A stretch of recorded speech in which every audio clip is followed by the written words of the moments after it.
তো হ্যালো বন্ধুরা, আপনারা সবাই কেমন আছেন? আমি এসেছি আজকে আমাদের জমিতে কিভাবে আমরা ক্ষেত করেছি, ধান ক্ষেত। তো আপনাদেরকে সবাইকে দেখাবো, তো আপনারা দেখবেন। এবং তো সবার প্রথমে দেখাচ্ছি আমাদের মেশিনটা কিভাবে পানি দেওয়া হয় এবং কিভাবে পানি যায়। তো আপনারা দেখবেন এবং কমেন্ট, শেয়ার, লাইক, কমেন্ট সব কিছু করে দিবেন এবং শেয়ারটাও করে দিবেন। তো সবার প্রথমে মেশিনটা দেখেন কি সুন্দর। এটা হলো আমাদের ক্ষেত করা মেশিন। তো আপনারা দেখবেন। এখন আমাদের জমিটা দেখেন, জমিটা পুরোপূর্ণ জমি আমাদের 15-16 বিঘা জমি আছে। আমরা হাল ক্ষেত করে চাষ করেছি, চাষ করে ক্ষেত বুনেছি। তো ধান ক্ষেতটা দেখুন অনেক সুন্দর, আপনাদেরকে অনেক ভালো লাগবে এবং দেখতে থাকেন। তো ক্যামেরাম্যান এই দিকে ধরো, যে এইদিকে এখান দিয়ে পানি যায় আমাদের মেশিনের।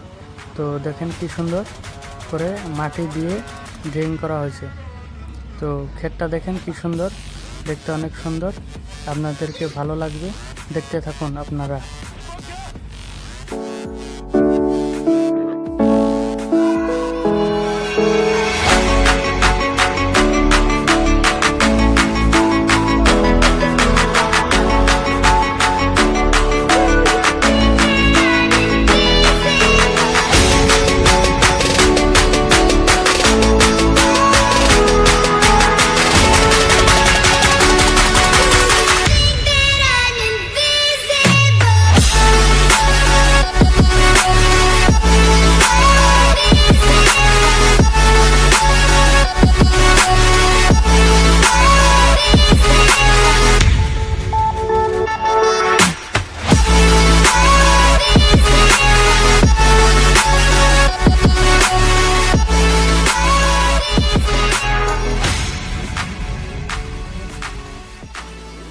তো বন্ধুরা, আপনারা তো ভিডিও দেখছেন, তো কেমন লেগেছে কমেন্ট সেকশনে কমেন্ট করে বলবেন।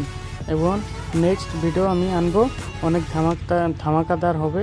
এবং ভিডিওটা দেখবেন এবং কমেন্ট, শেয়ার, লাইক যত কিছু আছে সব কিছু করে দেবেন। আমি বলতে একটু থুতুপুত হয়, তো তাই সমস্যা হয়। তো নতুন নতুন তো তাই একটু ভয় করে। তো আপনারা কমেন্ট, শেয়ার, লাইক করবেন। এখন আমি আসি।